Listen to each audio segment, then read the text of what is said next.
Le corps préfectoral et les directeurs régionaux et chefs de service en fonction dans la région de Lifou, avec à leur tête le préfet de région, sont allés à Pré-Pressou. Objectif, exprimer leur douleur et leur compassion à la famille biologique et aux familles alliées de feu Henri Konan Bédié, ancien président de la République de Côte d'Ivoire. Déjà, au sommet de l'État, le président de la République lui-même a exprimé sa compassion à la famille éplorée, à toutes les familles alliées et bien entendu à l'ensemble des Ivoiriens. Et au niveau local, nous qui sommes les démembrements de l'État, les représentants locaux du président de la République du gouvernement, nous sommes venus ici également dans la pure tradition pour exprimer notre douleur, notre compassion à la famille. Nous partons d'ici avec le sentiment que cette famille accueille d'un stoïcisme la disparition de leur fils. Aujourd'hui, le volet républicain prime. Nous apprécions votre démarche.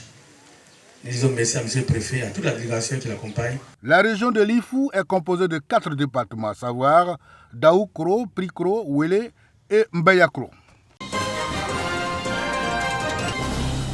Une réflexion pour évaluer la performance du ministère de la Promotion de la Jeunesse, de l'Insertion professionnelle et du Service civique. Une initiative de l'inspection générale de la dite institution pour améliorer les compétences des dispositifs de promotion de la jeunesse, d'insertion professionnelle et du service civique. Le ministère de la Promotion de la Jeunesse, de l'Insertion professionnelle et du Service civique a assez de challenges, mais il faut qu'on mesure notre performance.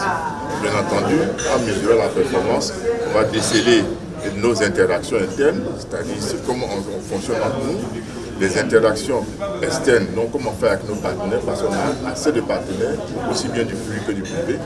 Et aussi, nous allons relever nos dysfonctionnements. Et ça, c'est l'autocritique qu'on va faire.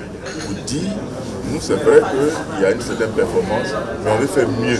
Cette activité se tient dans la ligne droite de la volonté du président de la République, Alassane Ouattara, qui a décrété 2023 comme année de la jeunesse. Ce décret conforte la tutelle. Depuis 2012, la jeunesse a été élevée au rang de priorité nationale.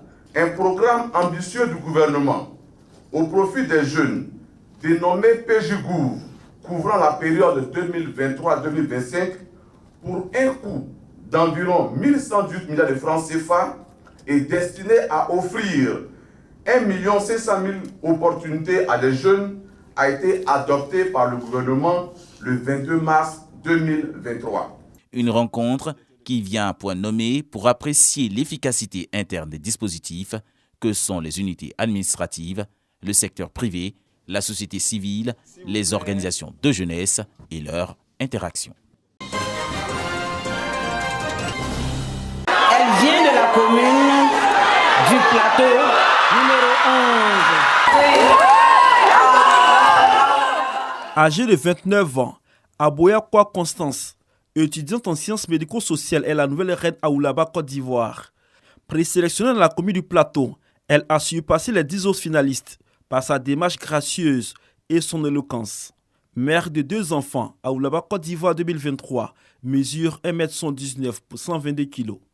Elle est suivie de Yeux Blanche et Aka Larissa, respectivement première et deuxième Saramande. Je suis très émue.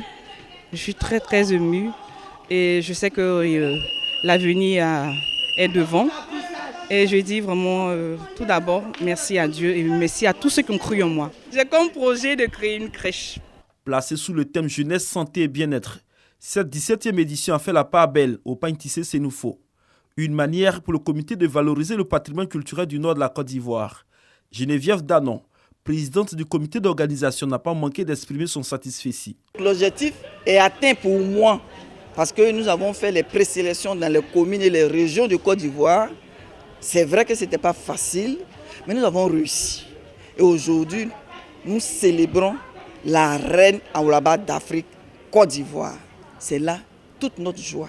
Et très bientôt, nous allons partir dans la sous-région. L'innovation cette année, chaque candidate aura droit à un mentor pour les coacher en leadership et développement personnel et les aider à s'insérer plus facilement dans le tissu social. Chantal Poiti a, au nom de la première dame Dominique Ouattara, marraine de l'événement, offert la somme de 5 millions de francs CFA et le maire de Pricro, quant à lui, permet à la lauréate d'acquérir un terrain dans sa localité.